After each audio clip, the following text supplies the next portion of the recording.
Okay, I'm going to try to record it on my computer that um, is hopefully going to just do fine because It I've works. been I just did that. It works okay. just fine. Well, I've been computer challenged over the last month. We'll see. We'll see how it goes. All right. Well, so anyway, you all are the sole 5 + 1. Chris Lambert would be 6, right? And we'll send this on to Walt when if he logs in, he can join us, and if not, we'll send the recording to him also. So this is technically a pre-meeting to your ED 809, which is dissertation proposal. And we started having this meeting with dissertation proposal students a few years ago, mainly because we found that we were getting a lot of questions from students in terms of what to expect going into the dissertation proposal phase. And so we were getting a lot of individual questions, and we said, hey, look, let's just get together and have a quick conversation about some of the things to think about, and also people kind of wanted to get a head start or jump start on thinking about their dissertation topic, maybe solidifying it a little bit over Christmas holiday break, because like, who doesn't want to think about their dissertation over holiday break, right? So we have a short presentation, a few slides that we want to go over that will start the conversation. And then after the slides, we'll ask you guys to take some notes while we go through the slides, and then afterwards we'll have a short Q&A. This conversation is in no way at all to be exhaustive of what you're going to get introduced to in ED 809 or learn in ED 809. And it's just intended to give you what information you need to know now for the course, because you have an entire course on dissertation proposal, and everything that you need to know you'll learn throughout the course to get you to defense. After this meeting tonight, Dr. Berger will connect with each one of you individually about who your dissertation chair is, and then your dissertation chair, well, we'll go through that throughout the meeting, but Dr. Apple, I think, is going to share her screen, and then I will go ahead and do the presentation part, and then if everybody wants to take notes as we go through. Oh, just a minute. You know how Sarah's dissertation is going to be about me and my inability to. I just lost my. Just a second here. Where did it go?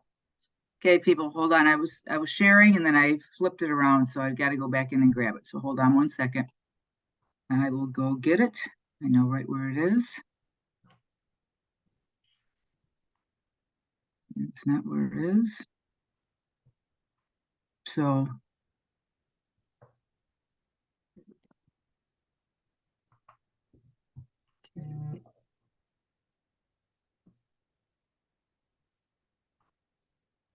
there we go.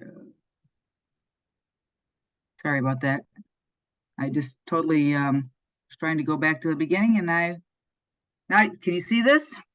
Yep, we're all set. Okay. Okay, great. Oh, and here's Walt.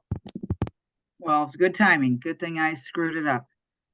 Okay. We did that on purpose for you. So beginning your dissertation and practice journey. So the dissertation and practice course, ED 809, is intended specifically to begin your ED 809 proposal, your dissertation proposal, and to walk you through your proposal, writing your proposal, and then also getting you ready to defend your proposal, putting your committee together, working with your chair, and then going through all elements of that dissertation proposal process.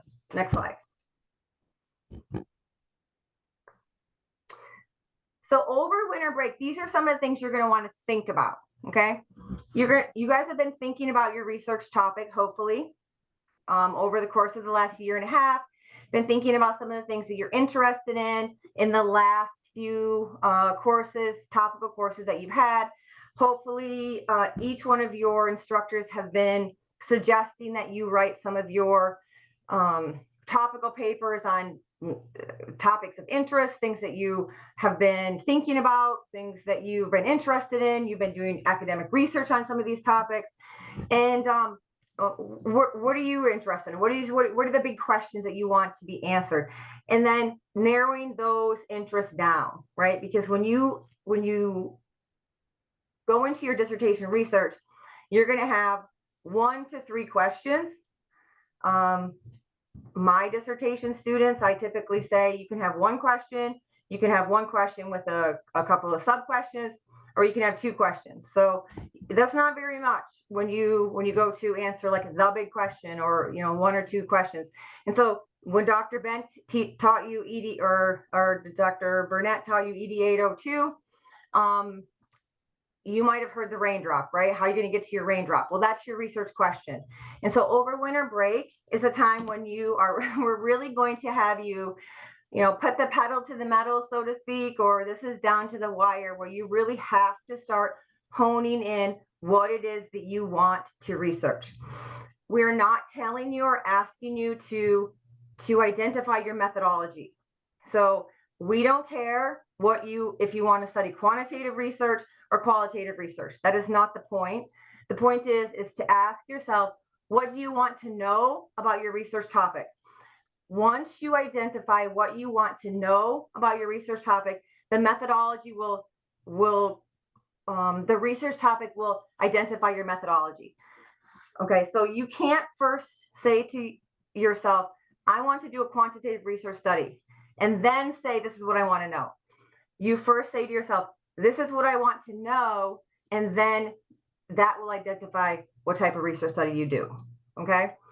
You may be really interested in doing a quantitative research study, but the research that you want to know, the questions that you're asking, may lend itself to qualitative research. Okay, so you might end up doing qualitative research, even though your heart was set on quantitative research.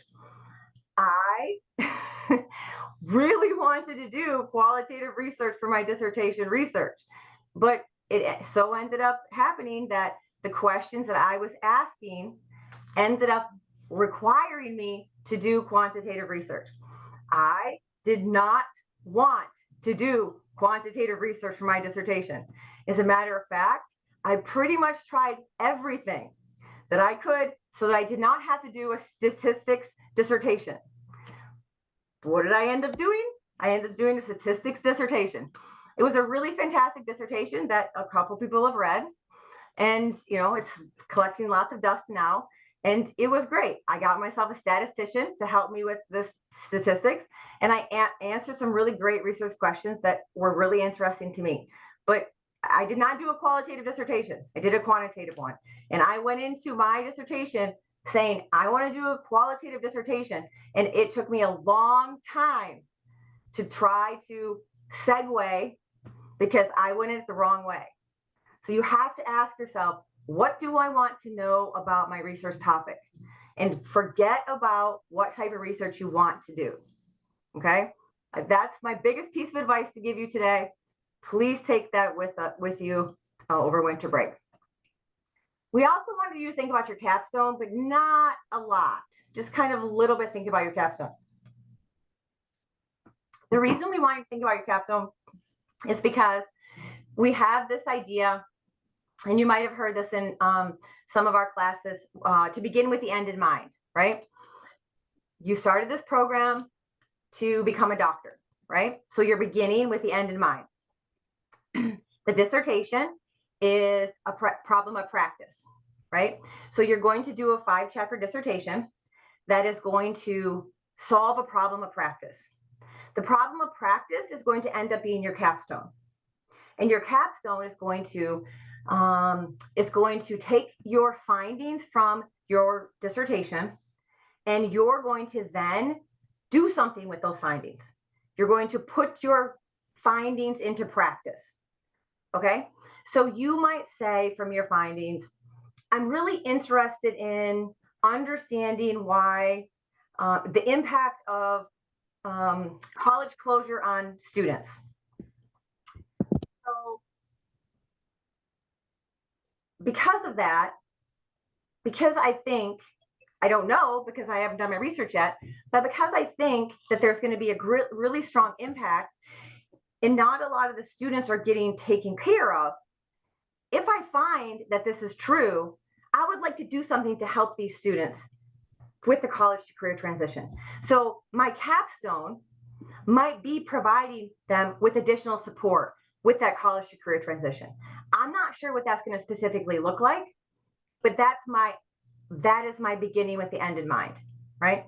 So we don't want you to design your capstone over winter break, but we want you to think about what is my purpose for the findings of my dissertation, right? What do I hope to achieve by doing this dissertation research? Because we're going to ask you the contribution to your field, right? And Dr. Berger is very, very, her passion with the dissertation is the problem of practice, is the capstone project. So do we want you to design the capstone over winter break? No. Do we want you to think about what is the contribution that I'm going to make to the field based on my research and putting my research into practice? Absolutely. Because that's beginning with the end in mind.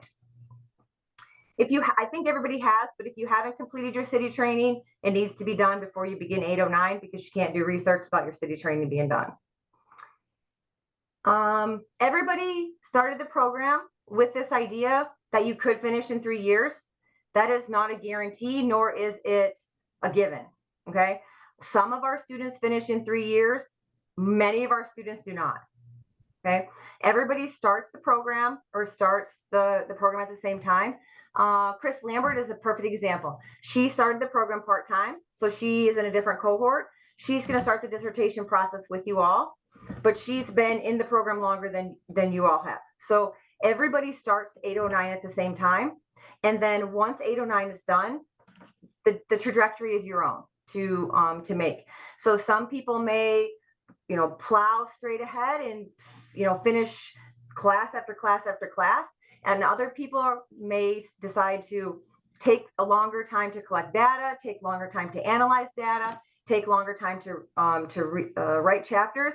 So you work with your committee member, your dissertation chair, to create your own timeline for success. That may be 3 years right on the dot, May graduation. That may be August graduation. That may be 4-year timeline. So everybody's journey is different. And we talk a lot about that in ED 809 and as we move forward with the dissertation process. Like I said, Dr. Berger will follow up this meeting tonight with who your major advisor will be. And then you should think about, based on your topic, who might we identify as your secondary or your third reader. Your secondary reader is somebody that we, as faculty in the ED department, identify because it's somebody that comes from Regis. And that person is usually somebody who has a knowledge of your topic or has an expertise in a specific area. So for instance, I was talking about my dissertation. So I did a quantitative research study. So my secondary reader had an expertise in quantitative research. Okay, my dissertation chair had an expertise in my topical area. And also she was the chair of in our department. And then my secondary reader came from my institution and had an expertise in quantitative research. So then my outside reader was somebody that I selected with the help of my committee who had an expertise in career development.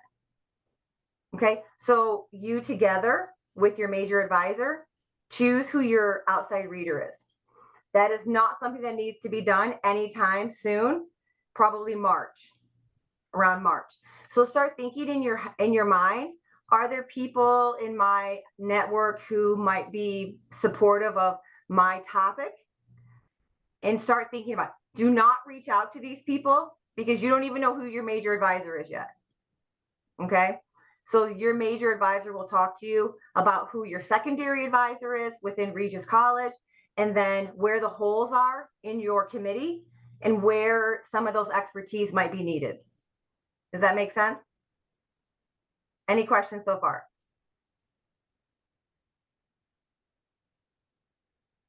Dave.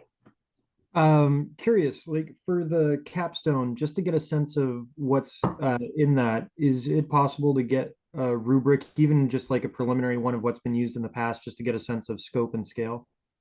We don't have rubrics for dissertation. Oh, so but you were talking about the capstone and dissertation as two separate things. A capstone is a chapter, like a part of your dissertation. Okay. Sorry, I So was it's a thinking so it's capstone a and I'm so still in projects mode of like, so, all right, cool. so a capstone will be a written portion of your dissertation. It's kind of like a 5.5 chapters. So when you think about, you'll do your 5-chapter dissertation, part of your a written portion of your dissertation will be on the capstone project. So what we say is, like, most people do 5-chapter dissertation, you do like a 5.5-chapter dissertation, because a segment of your dissertation will be the actual capstone project, the written portion of it. There are examples of dissertation capstone portions on Moodle. So we have in ED 809, when you have access to that during the course, there will be actual dissertation examples up there with capstones. But if you go into ProQuest and you search Regis College dissertations, there will be examples of capstones on there. I have a similar question as well. Sorry for being a few minutes late. So it's not like we have to do our dissertation and practice project during that. That's just a written plan for what it might look like if we should choose to do that. It's not like we have to complete that before earning the degree. You need to design the capstone. So for instance, I don't know if Dr. Bent is on the line. So for instance, does anybody know Jen Forey? Yes. Yeah. So one of our doctoral students, Dr. Forey, she did her capstone on study abroad programs for doctoral students. So her written portion in her dissertation was talking about the importance of doctoral study abroad experiences. She brought in research on why this was important. She connected it to her dissertation, because her dissertation lended itself to this point. So there was information in her dissertation based on her findings, based on previous research. She connected it to her chapter 2, and then so what she did then for her capstone was talked about that, and then she designed a study abroad program for Regis College in her capstone. She didn't then execute that, but she designed it so then we were able to execute it ourselves. Gotcha. That helps a lot. Thanks. Exactly. Hi, folks. This is Lauren Bent. I'm sorry I'm late here, but it could be some folks design a curriculum or a training project that the idea too is to have something that could be implemented ideally. Perhaps it's a training for NASPA, for example, or another professional organization. But the idea is that they're materials that could be operationalized.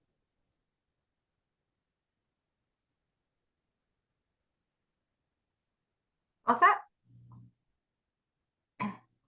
So I don't want everybody to think. So the capstone is like literally the last thing that you do at the leg. It's like you just ran the marathon, and the capstone's like the award that you receive. Okay, so I don't want us to focus heavily on the capstone at all at this point. Okay, the capstone's really like the outcome of your dissertation, and there will be a written portion of it, but it's like the celebration of your dissertation. So we got to get through the dissertation first, and then we're going to celebrate it by creating the capstone. Okay. I want to just add, the capstone will become very obvious to you. Yes. Once you start collecting data and you're starting to see whatever themes or whatever correlations or whatever it is you're doing, and you'll say, hey, obviously you're looking at an area that that needs attention. Okay. Yeah. And you're going to be able to then I think it becomes pretty apparent. Yeah. You might float around a couple of options, toss them around a little bit, but I don't think I think it becomes a choice of a couple of things that are probably would be very viable things, as Dr. Bent says, very operationalized. Say it, Barb. Operationalized. Yes, able to be. As part of your chapter 5, we ask students to provide 5 recommendations for future research based on your findings and 5 recommendations for future practice based on your findings. And typically students will choose the capstone project out of one of those 5 findings in each section, or from one of those sections. So there is a lot that come out of your findings that you are able to choose from. Okay. So for winter break, like I said, Dr. Berger will follow up with you, who your advisor is, and then you'll have some access to your faculty over winter break, but really the relationship with your advisor begins during ED 809. This is just a conversation for you to start thinking about your topic in your head before winter break, but there's nothing that needs to be quote unquote done between now and ED 809. So you're certainly welcome to reach out to your advisor. Hey, I've been thinking about this or thinking about that, but there's not work that needs to be done between now and ED 809. So certainly certainly feel free to read articles on your topic and mull over some ideas, but you talk with your advisor about the limits to how you guys want to connect with each other. We want to respect your time. You should respect your advisor's time. Everybody needs a break over the holidays. So make sure you guys talk with each other about that. Next slide. Okay, next slide. Oh, I just talked about this. So students have 3 committee members. The first committee member is, you'll hear from Dr. Berger after this meeting, who your major advisor is going to be. The second is a committee member from Regis, and that person is appointed based on the topics that I asked you all about to provide us early like a couple weeks ago. And then your external reader is somebody who fills in the gap from those 2. Okay.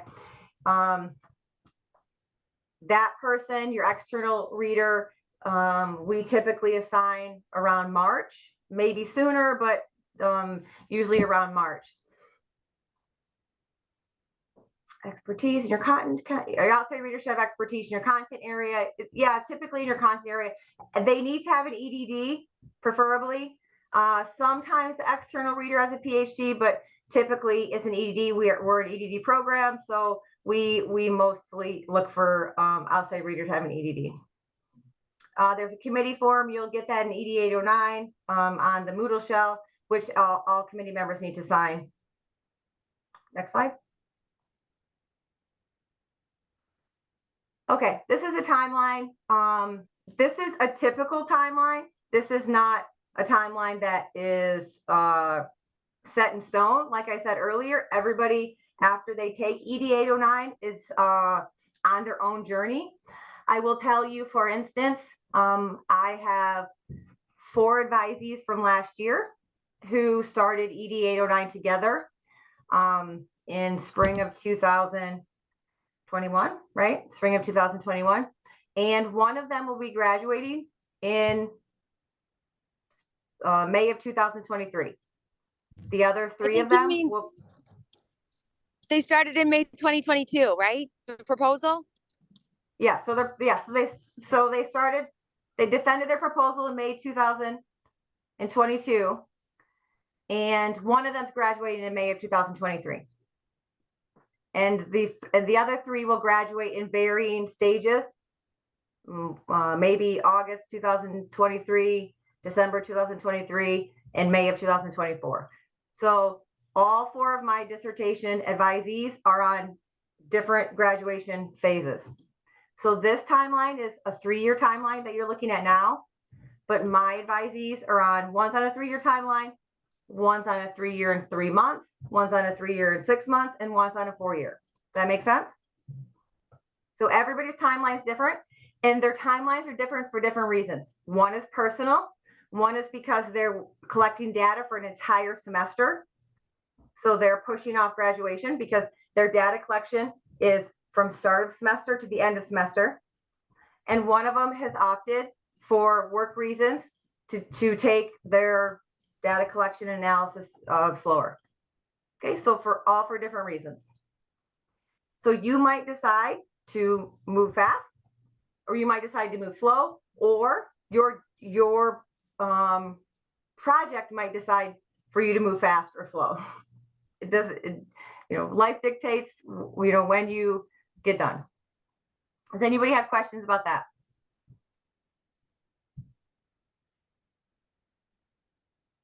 So for the most part, everybody will defend their proposal at the same time.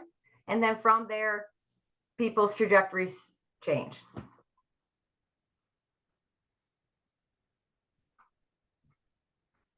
Next slide. You ready? I don't want to go over this specifically. Everybody will get a copy of this slide. Does anybody have any questions about it right now?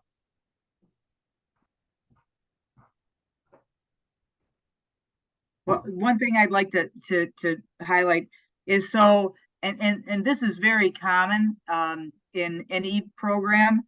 I think Dr. Maeda and I both, I didn't quite get done back in the Jurassic period when I did mine. And because I had to, first of all, I didn't have, it was a semester long, as she noted, data collection. So I had a pre-test, post-test, and I did a quantitative. I thought I was never going to do that.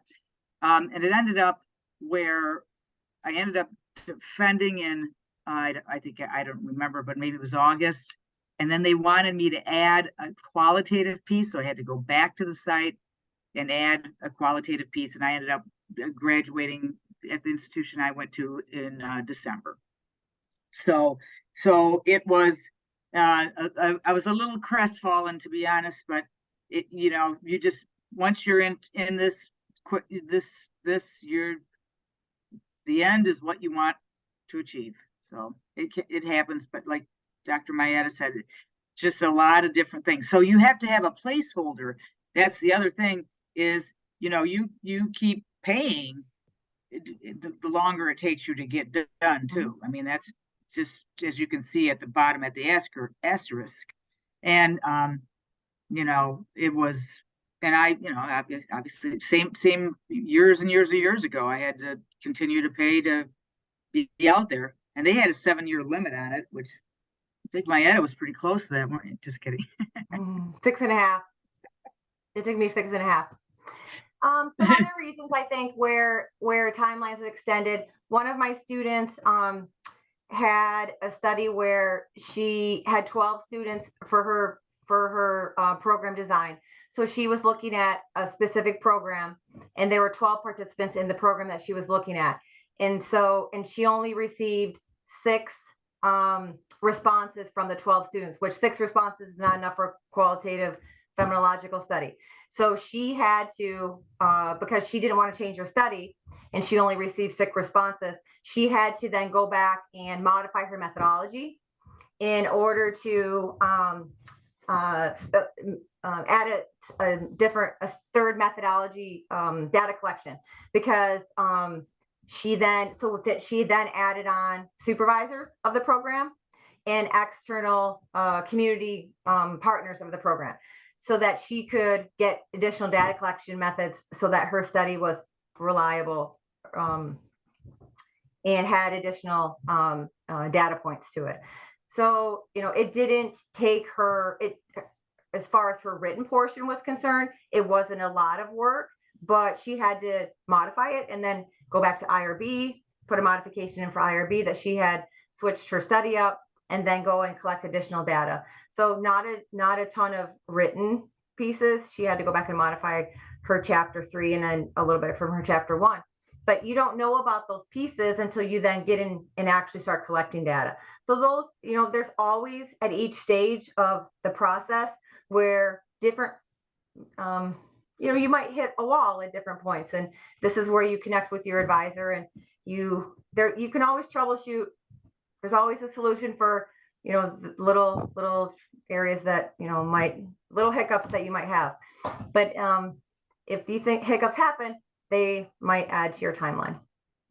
Always solvable, always can get over it. Okay, next slide.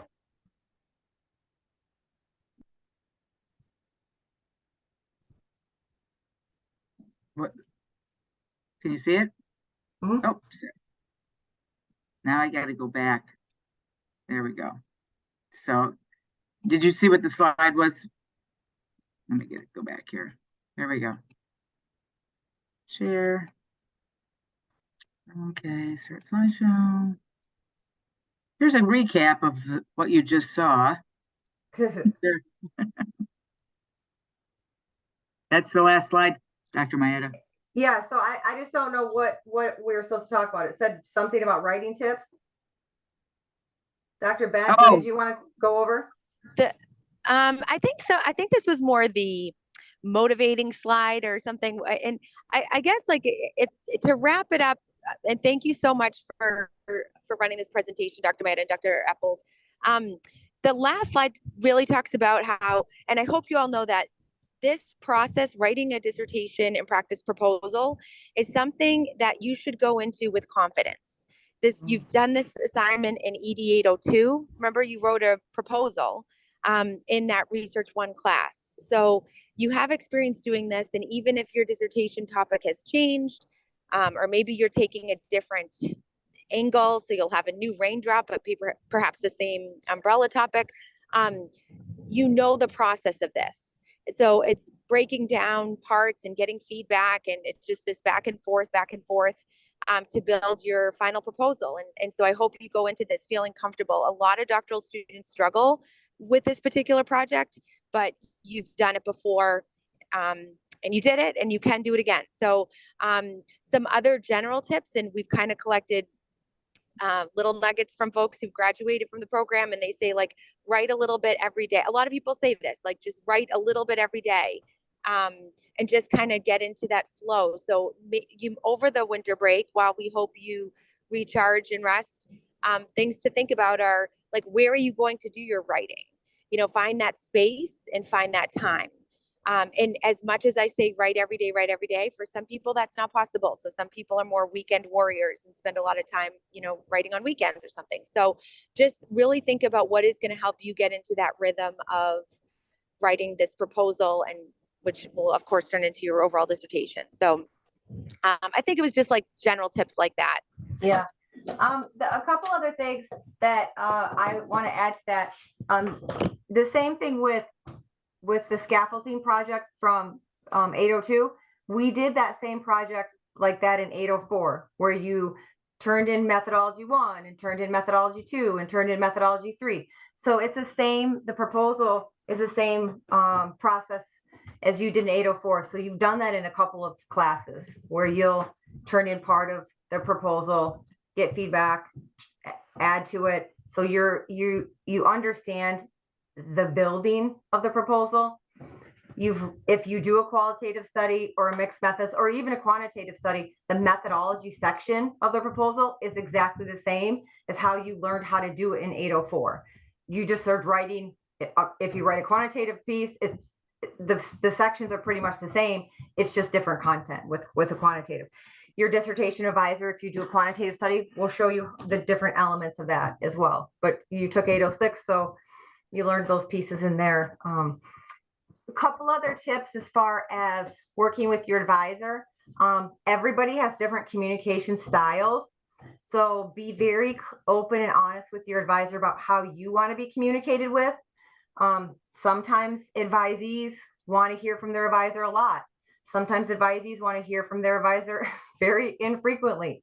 I've had advisees that like to hear from me once a week. I've had others that don't want me to bother them at all and just like to turn in their work.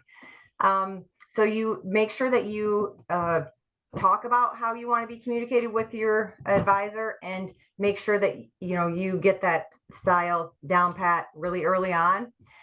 And also sit down and have a really honest conversation with your community, whoever that community is, family, friends, and let them know that you're going to be busy for the next year and a half or 2 years, and that your availability might change a little bit because you're going to be busy. You're going to be busy writing. You're going to be busy researching, and they might need to support you differently than maybe they have in the past.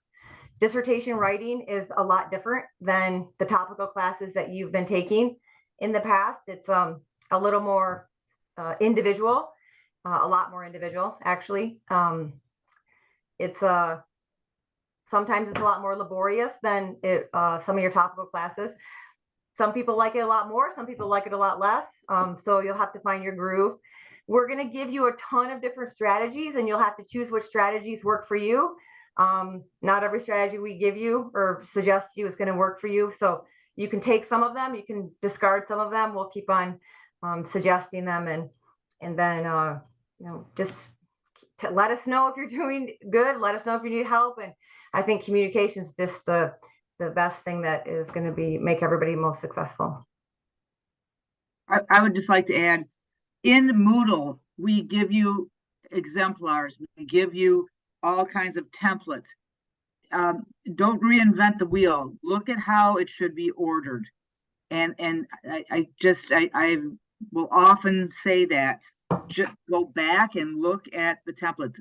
Dissertation writing is not expository writing. It's a different type of writing. So you've got your introduction. So this will happen in your proposal. You'll have your research of the literature. Where is it? That needs to be coherent.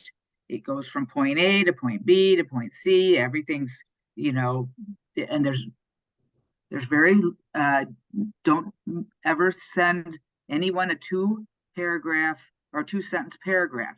You got to have fully developed paragraphs. It has to be cohesive and make sense. And if I wasn't in Michigan, you could hear my screams. So this is very important. The other thing is that when Dr. Bent and Dr. Maeda talk about finding a space, I know I've told you guys this before. My husband actually built me a house in the backyard, but that's extreme.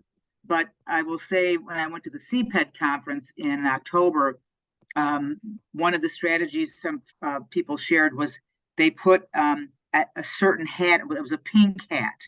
So when dad or mom has a pink hat on, do not disturb. Or anybody knows that whatever you would decide what it is, it's your time to be studying. And if you've got kids, I don't know how well that works, because mine would never do it. But anyway, and last piece I want to add here is Dr. Matt is extremely right as far as communication. Everybody's different. When I'm available, I text, I email, blah, blah, blah, because I remember not having a good relationship with my chair, in that he was not very communicative. And then you're stewing and you don't know. And so I always ask the questions so you can move forward and not have to, sit there and wonder, kind of thing. So that's it. Those are little pearls of wisdom. Pearls. What questions do you all have?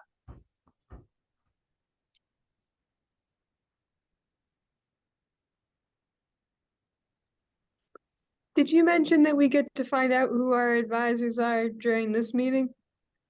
Dr. Berger will email everyone individually.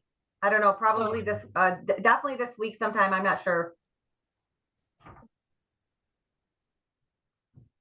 So once we break off on our own journeys after the end of ED 809, are there formal sort of check-ins with our cohort? Or that's something that we would organize sort of as a group to check in and just support each other and make fun of each other, cry, or whatever? So cohorts have done this very differently. As far as classes are concerned, classes are pretty much independent from here on out. So when you register for ED, even ED 809 is an independent class. So from here on out, your classes will be advising relationships with your advisor. So or one-on-one meetings with your advisor. So when you think about class as a unit, though you don't have like topical classes anymore, right? Except for you'll still have 801, you'll still have 807. Is there another class that they have? I can't remember if there's another class you have, but your dissertation classes are mostly instructional classes with your advisor. And a lot of times your advisor will do instruction with their advisees only. So whoever, like for instance, I will get all of my advisees together and do instruction on sampling or something like that. But as a big group, it's up to you all as a cohort to plan your activities or events on your own with not, or like separate of advisors or separate of faculty. Now, cohorts have done this a lot differently, and it's just based on cohort cohesiveness. And we can talk to you guys about, some of the strategies that the cohorts have used to get together. I would personally suggest that you create as a cohort a writing group together. So for instance, we have Saturdays once a month where we all get together on the opposite Saturdays, or even especially on the Saturdays we get together. I would suggest that you create a writing group. Past cohorts have done that, where every Saturday for 3 hours or every other Saturday for 3 hours you get together and write for 3 hours in the library or whatnot. Now, a lot of cohorts can do that. One of the cohorts were unsuccessful in doing that because they had too much fun together. So they were very unproductive when they got together and did that. So you have to know yourself as a cohort to know what are strategies that are proactive for you to be productive. But that is something I think that usually there is a lead person or a couple of people in the cohort that are good at coordinating those type of events or activities. But the most successful cohorts typically do connect with each other outside of advisors. And one of the main things that cohorts have done is create writing groups within cohorts throughout the process. Thanks. Another tip I'll share, we have two women I'm thinking of, alumni from our program, Dr. Erin McQuaid and Dr. Liz Conant. We're in the same cohort, and they buddied up and were each other's accountability partners. Mm-hmm. And so they would say, like, weekly, they would share with each other, like, this is what I'm going to do. And they had different strategies. Erin was did her Pomodoro method. The Pomodoro method is writing 25 minutes and taking a 5-minute break, 25 minutes, taking a 5-minute break. And she would do, I think she said like 4 Pomodoros. So 4 hours of writing a day. And that was her strategy, 5 days a week or something like that. Whereas Liz was the weekend warrior and did more of her, like a lot of her writing on the weekends. But they both connected with each other weekly and reported to each other, here's my goal and here's what I'm working on and here's what I will have done by the end of this week. And they started that in the proposal stage. And even until they defended dissertations, they each practiced their oral defense for one another and gave each other feedback. And so I think that the cohort, and especially with you being smaller at this stage, like I think that all of you connecting with one another is really helpful. But I also think having that one buddy can be very helpful for your own accountability in terms of writing and getting to the finish line. So that's just a tip that they shared with us that I think is helpful for students as well. The other thing is that we have advisees that you will also, because just being our advisors, like for instance, whoever is connected with me as advisees will be also working with my current advisees. So you'll be connected with them as well. And they're in different stages of their program. So you're welcome to also work with them as an accountability partner. they're a little bit ahead of you in the stage, but that doesn't mean that that can't be a motivating factor. They, you know, they could be very helpful as an accountability partner for you, or as a writing partner for you. They're all still working on their chapters 1 through 3 in writing and finalizing their papers. So, you know, that might be very motivating for you and for them as well. So, you might find strategies when working with them that they have found have worked for them because they're a little farther ahead of you. One of the things I want to just comment that for Dr. Bent just said is, I got myself a writing accountability partner many years ago when I started writing, and I still work with this person to this day. And we do that same thing where at the start of the week, we say what we're going to do for the week as far as writing, and we check in with each other end of the week. And that really helps both of us in our, you know, writing productivity. So it's something, a relationship that can last for, you know, past your dissertation. But the one other thing I want to mention, and as Dr. Bent mentioned, there are the weekend warriors, but that needs to be consistent. You can't be a binge writer. Binge writing doesn't usually produce anything very, very good. So, and believe it or not, we can tell because we've done this so many times. I can tell if you're, typically, I shouldn't say that, there's no magic to this, but if because it's usually not good. And so that's why if you say every weekend I'm going to give it this, or the Pomodoro method, or if you're going to touch it every day for an hour, however you decide what works for you, is, I can't dictate. You know, I can tell you what worked for me. I had a little house in the backyard and I went out there every flipping night. But that's not, and I also will say this too, when you are no longer productive, get up and walk away, because you'll get to a point where you are no longer, you're wasting time, your own time, and that's so precious in a program like this. So if you say, you know what, I'm sitting here, I really had a goal, but I'm obviously being counterproductive, then you have to get up and give yourself a break. So that's all I have one question and a comment. My comment is, while you all think about yourselves as a cohort and how for dissertation seminars, this will change a little bit in terms of working in a smaller team with your advisor, and kind of staying connected on your own as a cohort, I do want you to know that the faculty still work together. So even if one of us is not your major advisor, we still work together with each other and say, hey, what do you think we should do about this? Or we need another form of data collection, or do you have an article? So we're definitely working in consultation with one another. So I don't want you to feel like this is the end of the road in terms of your research with all of us, if we're not on your committee or something like that. No, we definitely help each other. Like we help each other, help you all design your research questions.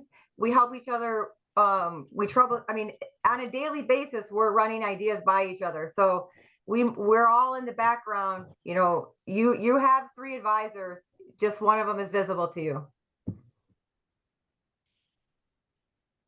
Amen. And then the second, the question I had, did we talk about editors for dissertations? No. Okay. No, thank you, Dr. Bent.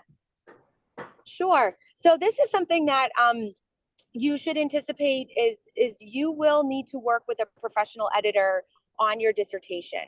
And the feedback we've had with students is, well, a number of things. First of all, it's really helped to improve their writing early on. So they're becoming better writers and therefore more efficient in terms of this overall manuscript and being efficient with their writing and correcting mistakes early along. And it's been very helpful to them as scholarly writers.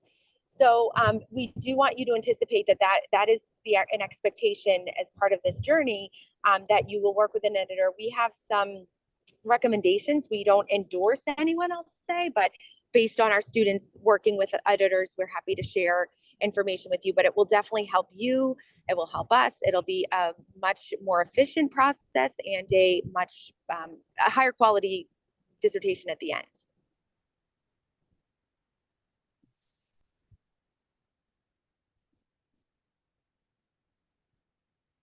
What other questions do you have?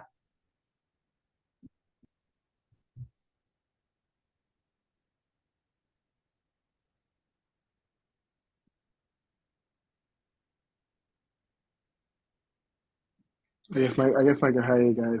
My question is about the editor. Is the editor so when you hire an editor, are they looking at like, oh, like all 5 chapters, or is something like they like how do you, or is it just like, oh, okay, I need you to look at this chapter 1 or this chapter? Like, what is the editor? Where do they come in play? So you should definitely talk with your advisor about that, because different students have different needs. I always have my students send their chapters to an editor before they send me 1 through 3, for sure. And then definitely before they send 1 through 5, right? So you're always going to work with the same editor. So the editor's not going to, like, if they read chapters 1 through 3, they're not going to reread them. So you don't like pay twice. Does that make sense? Right. So because you, when you're reading chapters 1 through 3, you have to send those to committee first, and then committee reads those as you're collecting data, and then committee reads 4 and 5. So you want to make sure your editor is reading 1 through 3 before you want to make sure the editors read everything before it goes to committee, right? When Dr. Bent talks about the editor being efficient, if the editor reads your chapters before they get to your advisor, then your advisor is reading your paper for content, right? It's not grammar, syntax, spelling, punctuation, those kind of things. We're able to see where there's research holes, where the literature needs to be succinct, where the theory's not connecting, where your argument's not making sense, where the organizational patterns aren't working. If we can't muddle through the minutia of improper English, grammar, then we can't see where the real issues are in your writing. And so then that's when we have to first send it back for all of the grammatical issues. And then you have to fix those and then send it back to us. And so we might go back and forth 2 or 3 times before we can actually get to what's really challenging with your writing. That used to happen before students worked with an editor. Now your paper is going to be back to you 2 times instead of 4. Does that make sense? Yeah, it does. Thank you. So when 809 starts, I'll pull up, or whoever your advisors will pull up for everyone, like the list of first round edits that an editor will do for a typical paper. And you will be so amazed at the things that they look at in the paper. Some of the things you will never even think about that they fix for you before it even goes to your advisor. And once they fix it, it's already fixed, right?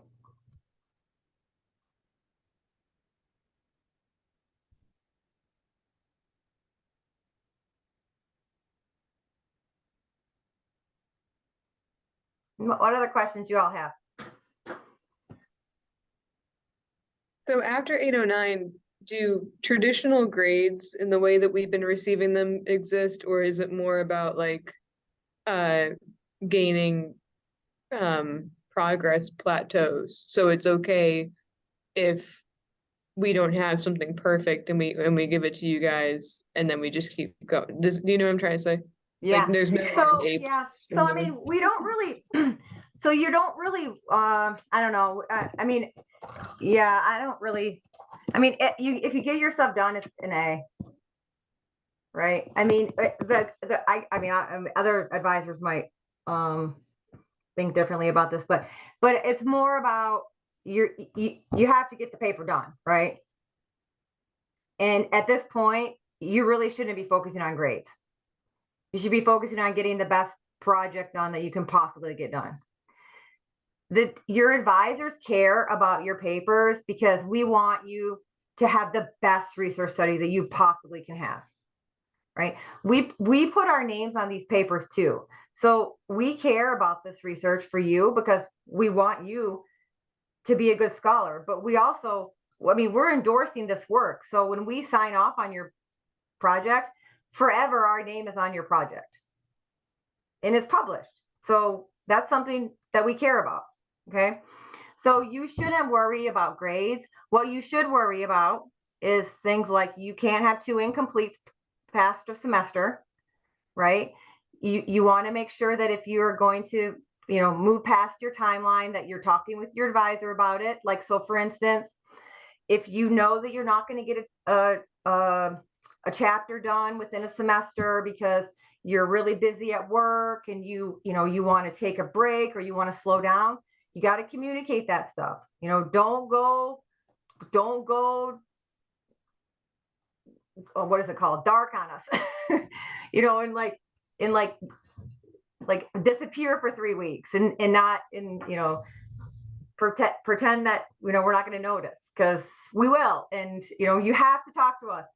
You should be talking to us about challenges that are happening in your life, right? Because we understand. I took 6.5 years to finish my doctorate degree. I understand that, you know, I got married, I moved to Massachusetts, I bought a house, I sold a house, I had 2 kids. I mean, things all happened when I was getting my dissertation done. So, you know, life happens. And so you just have to talk to us about it. That is, open communication is the most important thing. So grades don't matter. Yes, but we open like communication. you to keep to deadlines too, only because that's that accountability. So, Mhm. you know, try your best to meet deadlines, because otherwise it gets pretty hard to catch up. So We're all you've very good got about, to we're all very good about saying, like, okay, you know, I have 3 papers coming in this week. So if you get me your paper by next Wednesday, I'll be able to read it, you know, over the weekend. If you don't get me your paper by next Wednesday, it's going to sit on my inbox for 2 weeks. So you know, you all learn how to backcast. You all learn how to write your own timelines, right? You know, so we're all very good about saying you're the 3rd in the queue.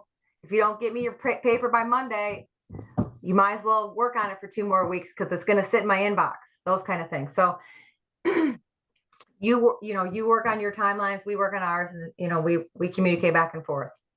There's also always things to do. So if I'm reading a chapter 2 of somebody's, you know, you have things to do, like, you know, work on your chapter 1, or, you know, I don't know, work on an instrument, or, you know, I don't know, format your reference page, or, I mean, there's a long list of things to do while you're waiting for feedback.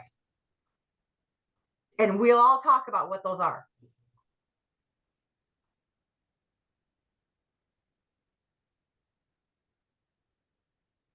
Any questions? This is super exciting, you guys. It may seem a little overwhelming right now, but that's why we have 809. The class is going to go over everything again that we just talked about.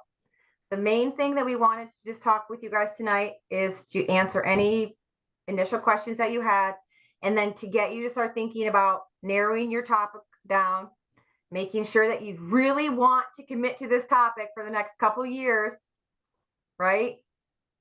Do I really want to do this for the next couple of years? And then thinking about a couple of research questions, okay? They don't have to be perfect, because we'll work on those when you come back from break. And if you're bored, read some articles. 2019, 2022, last couple of years, okay? Yep. And when you get to the proposal stage, you're just going to tell us what you're going to do. You're going to say, here's the problem of practice. here's what the literature says, here's the gap in the literature, and here's where I'm gonna close Contribute. that gap. So it's very formulaic. Okay, awesome. Thank you, everyone. We'll talk to you Thank you, soon. everyone. Thank you. Thank you. Holidays. Bye.